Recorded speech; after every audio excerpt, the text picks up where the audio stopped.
Seattle players continue to set records in All-Star games. The Seahawks have no top 10 players on defense. And Shohei, please come to Seattle.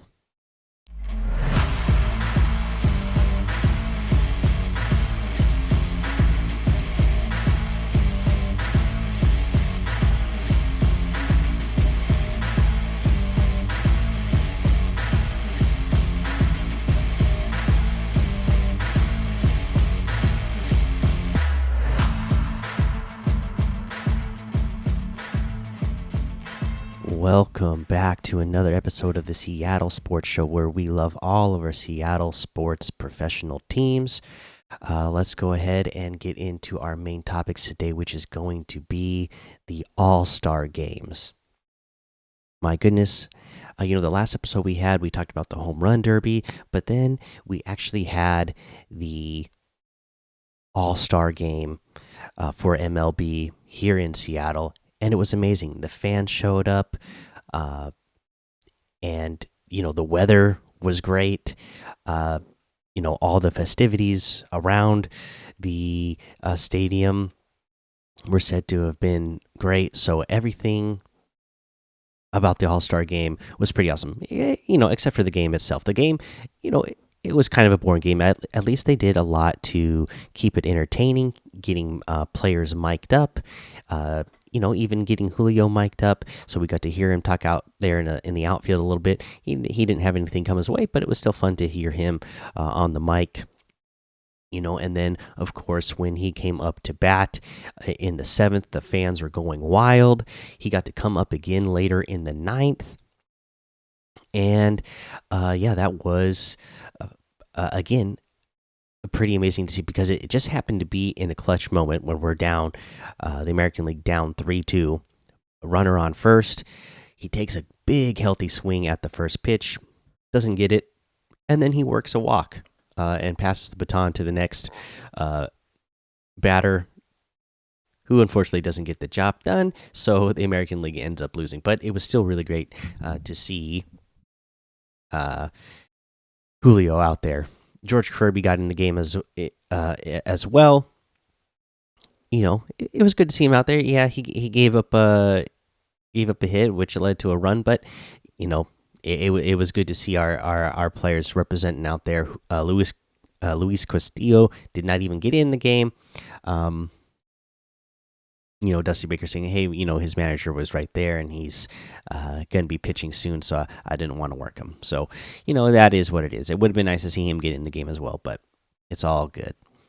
And then the talk of the town, everything, the thing that everybody was talking about coming out of the All-Star game was Shohei Ohtani, because the fans, when he came up to his first at bat, they were loud, chanting, "Come to Seattle, come to Seattle." And yes, please, Shohei, come to Seattle. We need you. We need your help. Yes, this was pretty amazing to hear the whole stadium chanting in unison, "Come to Seattle." And even more amazing because that means the majority of the people there were Seattle based or Seattle fans, because it was like the entire stadium. And these kind of all-star games, they bring people from all over the world to see these games, but there was obviously a healthy amount of Mariners fans there that want Shohei to come to Seattle. And again, this brought up a lot of talk. They were talking to him after his stuff was over. He went back and did some press conferences, and through his translator said, "Oh yeah, he really likes it in Seattle." And in fact, he has spent off seasons here, the last few off seasons here. And then of course, I had never heard of this, but now reporters have figured out. Oh yeah, in fact, he's actually even lived here for short periods of time in the off season to go over there to Driveline and train at Driveline. So he likes it here. Likes the fans, likes the weather, likes, probably likes being showered with praise the way he was here. Now, I'm sure he's going to get that a lot of places that he goes over the next, the rest of the season, because he's a free agent. He's going to be up for grabs.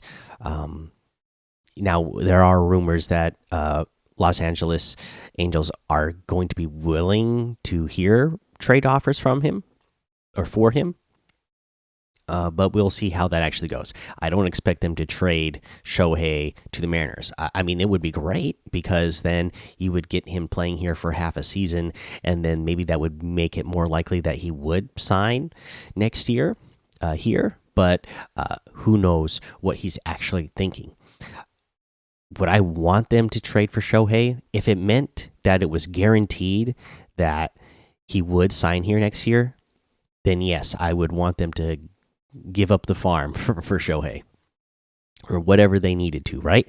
But if it's just a rental, no, I don't want it. I mean, as great as it would be Shohei to see Shohei here, I don't want to give up a ton of talent if you can't guarantee that he's going to sign here going forward, because it would take a lot to get. Not only is it going to take a lot to get Shohei in the first place, but then for the Angels to trade within the division, yeah, I would think it would take even more. So I don't expect the Mariners to be getting Shohei this season. And the Angels, do I really see them trading Shohei? I could see it, because, again, it's same thing with the Griffey situation, right? You don't want to be known as the manager who traded Griffey, and you don't want to be known as the manager who traded Shohei. But in the situation where your team has been horrible, like both of these star players were in those situations, Griffey at the end of his first stint with the Mariners, and now Shohei ending his first stint with the Angels. If your team has been horrible for the last couple of years and the player wants to win, and they're telling you they're going to leave to a winning team, do you want to be the manager who just let one of the best players leave and get absolutely nothing out of it? If I were the Angels, yeah, you'd probably be looking at least trading. I mean, even though other teams are going to know that he wants to leave, again, just the idea that, hey, maybe if we trade for him and get him here now, it will convince him to stay here and sign here next year. That's going to be intriguing to a lot of teams. So they would, I would assume they would still give up quite a bit to get Shohei on their team. All right. There you go. What do you think? Did you enjoy the game itself? Like I said, to me, it was kind of a boring all-star game. But, it was fun to see the Seattle crowd. Again, Seattle fans, best fans in the world across all sports. Just was awesome to see. And then let's talk about our other All-Star game, which was the WNBA All-Star game, which we had some amazing performances. Okay, this was absolutely nuts what our Seattle Storm players did in the WNBA All-Star game. First, let's talk about the 3-point contest, because that came first on the day where they did the skills competition and 3-point contest. Sammy Whitcomb was in the 3-point contest. She tied a first round record, set the record with 28 points in the first round. We all saw that game a couple of weeks ago where she dropped the gum out of her mouth and picked up the gum and put it, started chewing it again. So they were teasing her about that at the All-Star game, so that was fun to see. And then, even in the final round, making it to the final round, she scored 22 points, and a lot of times that would be enough to, be in contention to win the competition that year.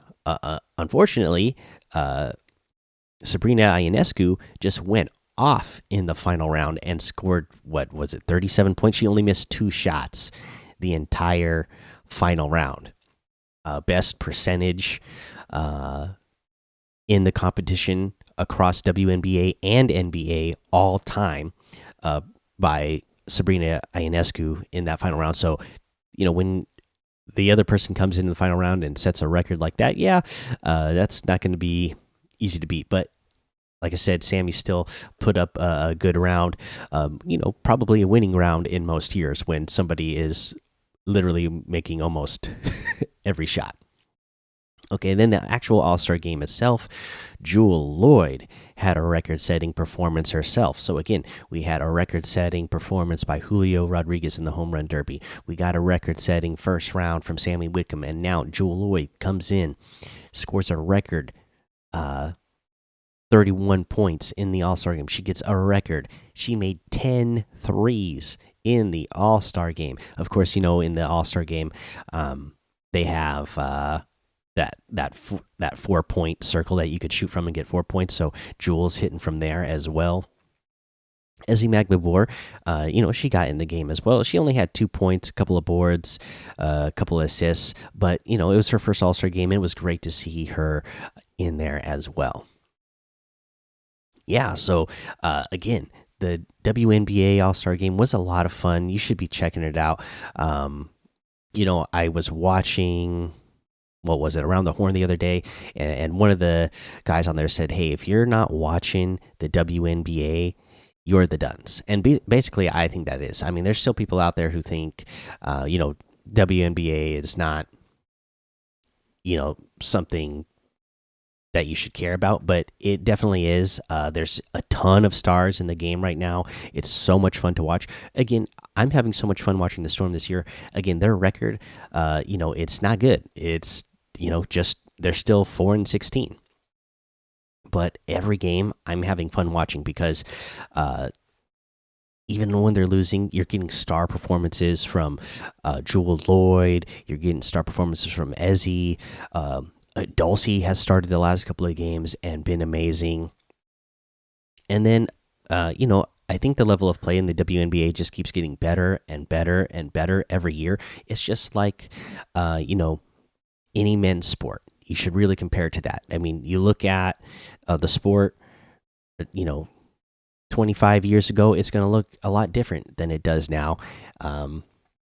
And it's the same with the WNBA. Like, if you're somebody who just watched the WNBA when it first started, and then you thought like, oh well, this isn't the level of basketball I want to play because I'm used to watching men. Well, again, just one, realize yes, this is the women's game, and two, it's just like any other sport. It progresses. The players they're getting more athletic. They're getting more skilled every year. It's ridiculous what some of these women are doing, and it's amazing to watch. So you really should be watching.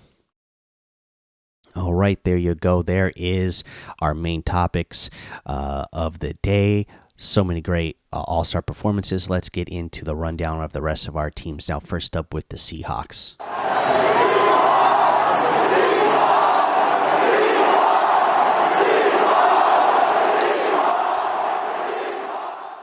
Okay, and with the Seahawks, there's a couple of things we're going to mention here. First up, Cam Chancellor and Richard Sherman are joining together to open a new upscale level sports bar in Bellevue, opening in September. It's going to be called Legion.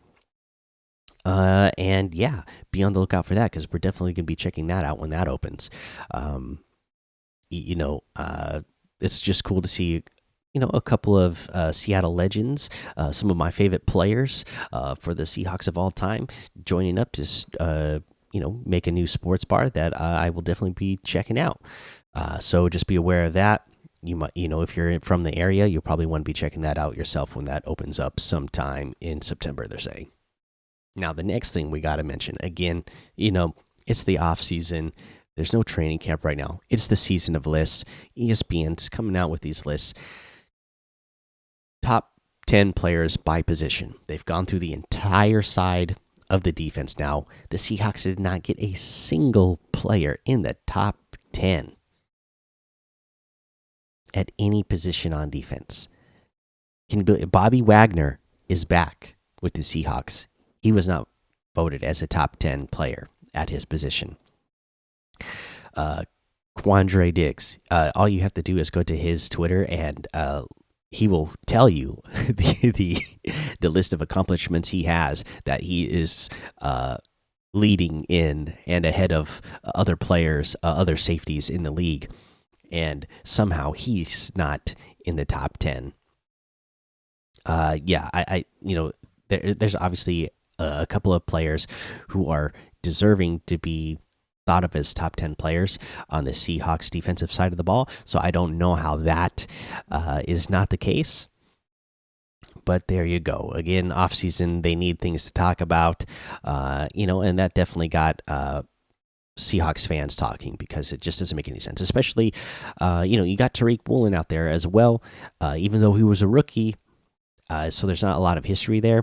Yeah, he was looking like one of the best corners in the entire game last year. So hopefully that's going to continue this year. But yeah, just pretty nuts that not a single player gets in the top 10 on the defensive side.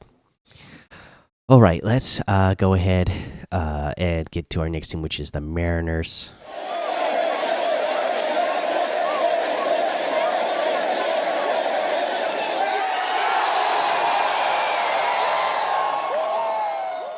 All right, and as pretty as the 7-9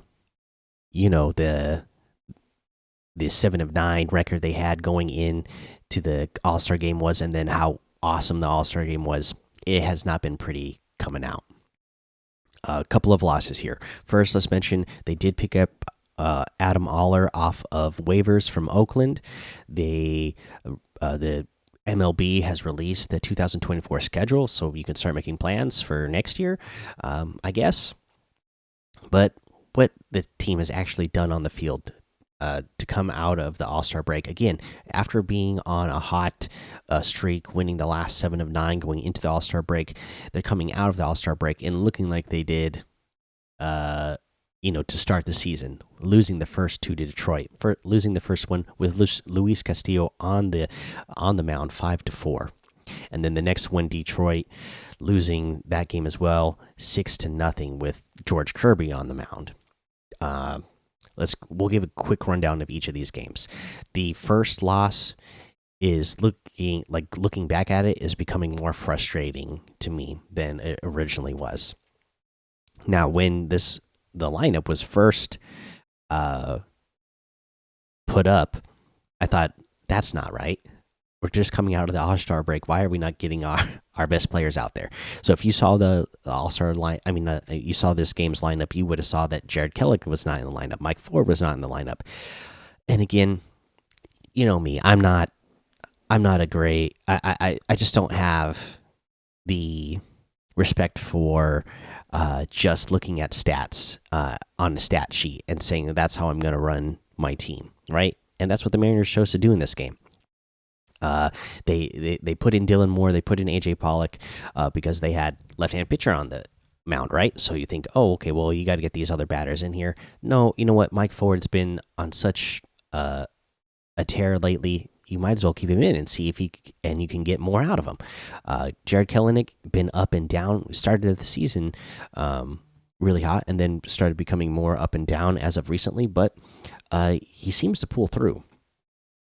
Right, so what happens? We get into this game and it doesn't look good until all of a sudden, Ty France gets tossed off of a call strike. Right, he wanted to go. There was an earlier at bat for Ty France. He wanted to appeal to first baseman if he went around. Umpire said, "Nope, you went around. You're out." Didn't even go for the appeal, right? Then at this at bat, yeah, the ball was thrown way inside. It's called strike. Bases loaded type of situation. Should have been a walk, and we should have had the tying run score. But nope, he is called out on strikes. Again, a horrible call. But what happens? He gets tossed. Then we get a couple of changes in the game. Jared Kelenic comes in. Mike Forward comes in to pinch hit as well. And then guess what? Jared Kalinick, he's got an RBI double in the eighth. That was a close one. Actually, Julio will mention that. The base running in this game was something to behold as well. I don't know why. It seemed like he was getting ready to hold up at third on this double. And then last second, the third base coach tells him to keep going home, and he just barely made it. In fact, it had to go to a challenge because he was called out originally. They go to the challenge. It had seen that, yeah, the catcher didn't actually apply the tag before Julio had his hand on home plate, so he's called safe. It's reversed, but that was an instance where it was like, what in the world? Why was it looking like he was going to hold up at third there for a second? If he would have been going all out from the beginning, it probably wouldn't have been that close. Again, there was another situation earlier in the game where AJ Pollock was out on base. He was on third. There was one out. There was like a chopping single that was like going towards the gap between first and second that the first baseman had to make a diving play for. Like, I do not understand why AJ Pollock did just not take off there and get home. He should have made that home easily. That would have been a tying run as well, so that was frustrating. But then again, Mike Ford comes in the ninth, hits a home run, so it looks like he should have been in much more of the game. And then, unfortunately, we were, again, a couple men on base, down one. Julio's at bat with 2 outs, a couple of men on, and then strikes out looking. Yeah, that was that all became frustrating even more the next day when we lose 6-0 because Detroit should be a team that you win the series against. They're not a great team this year. So to come out and lose that first one, when you're looking at it and you're just like, what were we thinking with that lineup? I don't care what the matchups are. When you look at what the numbers are this year for AJ Pollock, Dylan Moore, they're horrendous. They're like some of the worst in baseball. I don't care who's on the mound. Get the better player out there. They're probably going to do better, even though it's not as a favorable matchup.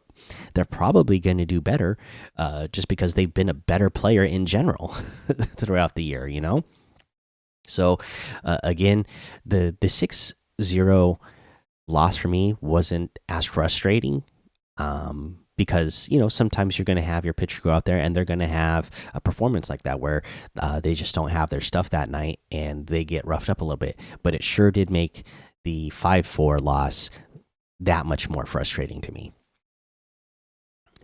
So, yeah, I mean, we want Shohei to come to Seattle, but if he's looking at this situation with the Angels and then he's looking at what the Mariners are doing right now, that's not going to get it done.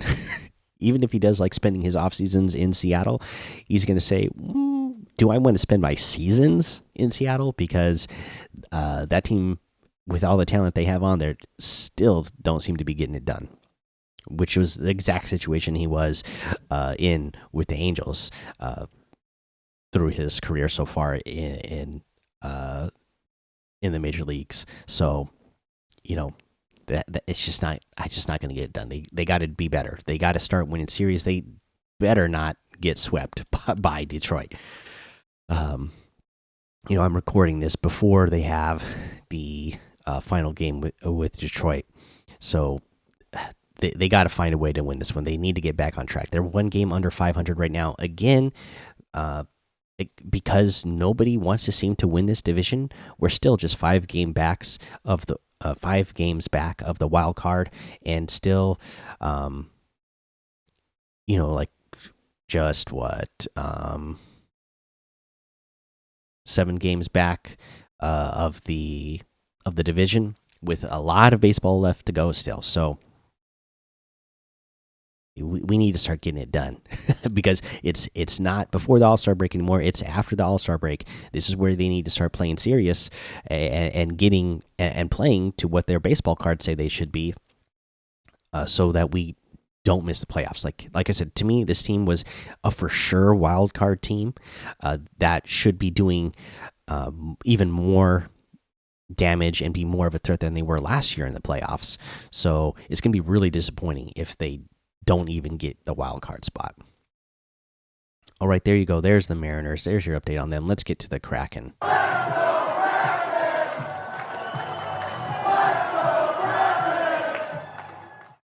Not a lot to talk with the Kraken this week. Again, offseason going on. Reports are saying that they are close to officially signing their first round pick, Edward Shohei. So hopefully they get that done soon and get all those numbers figured out so he can join the team when training starts and he can get all the practice in and start, working on getting to the major leagues. The Kraken do still have $9 million in cap space. In general, it seems like the free agent market has slowed down in the NHL right now. So I guess players and teams are still just like taking their time, figuring out who they want to sign, what they're going to do with all their cap space and all that. But we're definitely going to be keeping a close eye on the Kraken and what they decide to do, because they have quite a bit of cap space still to make some moves this offseason. Okay, that's all there really is for the update on your Kraken. Let's go ahead and move on to the Storm.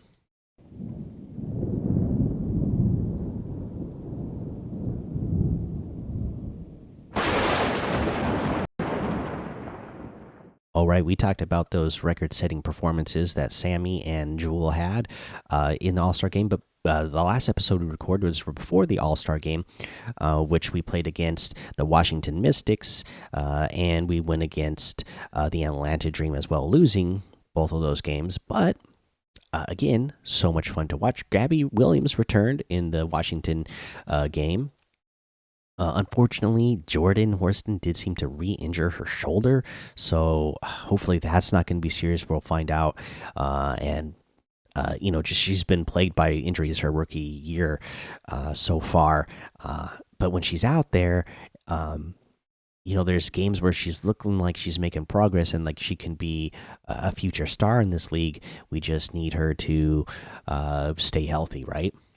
There was a lot of turnovers in that game, but Jewel had 39 points and 9 threes in that game. So, Jewel still looking great. Then we lost to Atlanta. Jewel was not playing in that game. We lost that one 85-75. Again, Jordan got to play in this game. She had 23 and 10, so double-double. Again, just hoping that she stays healthy and not going to, get hurt. We don't want to run her out and break her down in her rookie season, right? So hopefully she could stay healthy the rest of the way. We're in the middle of the All-Star break right now. The next game isn't for another 4 days, not until the 20th. So hopefully that gives her time to rest and get healed up. All right, there's your Storm. Let's go ahead and we can move on to the Sounders.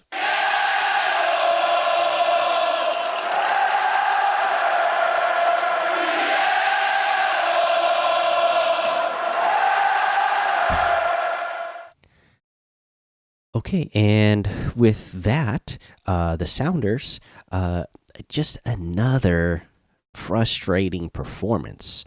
Right? Oh my goodness. We're talking a 1-1 draw. Oh, you know what? Since the last recording, there was another game as well. We had the loss to San Jose Earthquakes 2-0. One of them goals coming on a penalty kick. Another goal of theirs coming on a corner kick. Us not eating. We're not getting any. We're not generating any offense at all right now, so it's just frustrating to watch that. And then we had a game as I'm recording this, it was yesterday. I don't know when you're listening to this. So back on the on the 15th, we draw with FC Dallas 1-1. Again, frustrating because we do have Christian Roldan back. They're having a great performance, but we can't come away with the win here. Why not? I don't know why. It seemed like we were dominating the ball, but we can't get any shots in. The only goal we scored was off of a own goal, Now, this was, I think, you got to credit the Sounders players because Leo Chu was rushing down the field. Christian was attacking the box. Leo Chu goes for the cross. The defender tries to get the ball, kick it away before Christian. He would have scored a goal there for sure. The defender tries to get, and it deflects off the defender and goes into the goal. And that's how we get our 1 point. We would have scored there anyway, but frustrating again because we gave up a goal, only get the draw, only get the 1 point, and just again, even though we seem to dominate the ball, can't score more, which is concerning and frustrating that we're not getting more goals with this team right now. Again, the standings doesn't look bad. LA and Salt Lake have 37 points. We have 36 now, so we're not. It's not like we're like falling down the standings and we're not going to be making the playoffs, but it just doesn't. You want to pick up more points and you want to get more goals to be feeling good about going forward the rest of the season. And when the playoffs are going to come, you want to know that you have that you can finish. Again, we're dominating on the ball, but they're just not finishing. They're not getting it done. So hopefully they're going to start getting it done. Okay, let's go ahead and go ahead and move on to the rain now.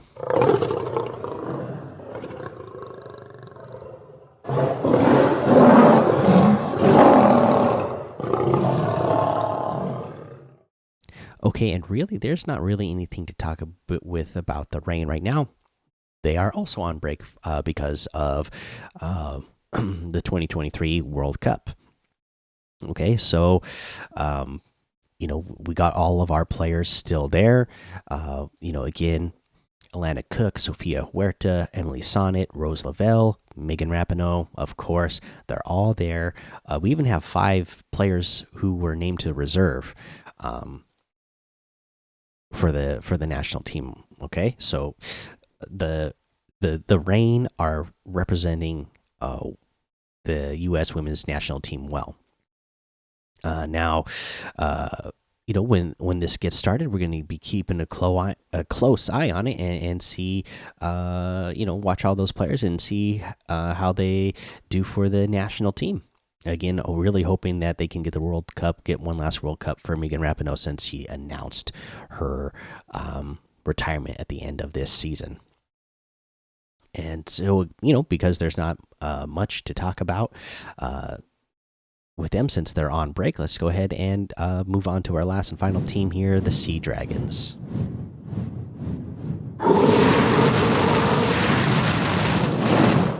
Okay, and for the Sea Dragons, again, nothing new to talk about with them either. It's just a situation where they're still holding tryouts basically for this month for all the professional hopefuls to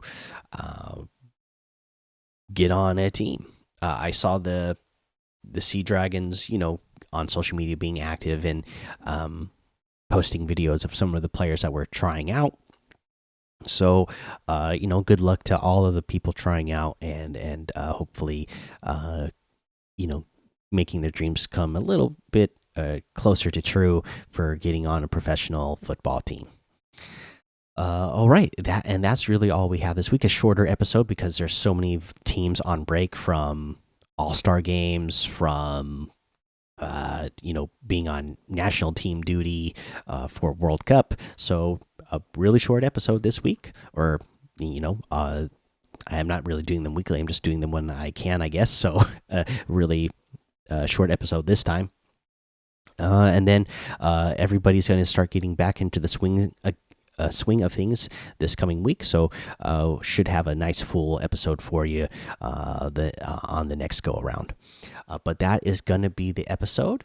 Thank you so much for tuning in. Make sure you're hitting the like button, subscribe, commenting. Of course, there's so many things that I want to hear from you, like how awesome was it to see that all-star game? How awesome was it that the fans were out there cheering and chanting, come to Seattle to Shohei? How awesome was it that the fans were going wild when Julio got to come up to bat. The fans were like going wild when it was in the ninth inning when Julio was on deck, and everybody was just hoping that the batter before him, even though it was a Astro player, did not strike out or pop up or something. That way Julio could get one more chance at bat. And the fans were going wild to see him up in that situation. How awesome was it to see Jewel Lloyd, record-setting performance in the All-Star game itself, and Sammy Wickham, also set a record in the first round for points scored in the 3-point contest. Let me know. I want to know how you feel about all that. If you're listening on a podcast feed, make sure you hit subscribe, follow, whatever you need to do. Leave a review and a rating because that helps the show out as well. Appreciate all of that. And thank you for listening to the Seattle Sports Show, where we watch legends awaken and breathe fire. So take cover, because with the sea of sound, you will see us rise to reign supreme and win forever.